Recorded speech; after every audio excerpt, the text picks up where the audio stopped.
ఈ పీఠాధిపతుల వంశ గురువైన బ్రహ్మర్షి ఆకైలలీష సద్గురువర్యులచే ఈ పీఠం సూర్యచంద్రులున్నంత వరకు కొనసాగుతుందనే మహదాశీర్వాదం ఉన్నది. పిఠాపురంలో కొనసాగుచున్న ఈ పీఠము పూర్వ ఆశ్రమంగాను నూతన ఆశ్రమంగాను 2 ప్రాంతముల్లో విస్తరించి ఉన్నది. ఆరాధనాలయము ఇది పూర్వ పీఠాధిపతులు మరియు వారి సతీమణుల సమాధులున్న పవిత్ర ప్రాంగణం.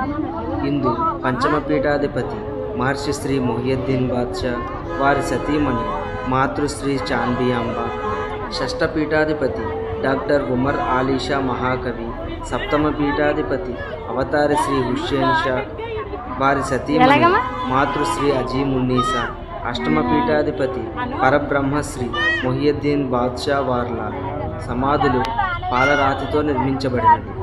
నిర్మాణ శైలిలో ఈ ఆరాధనాలయం పైకప్పు 4 గుమ్మటాలుగా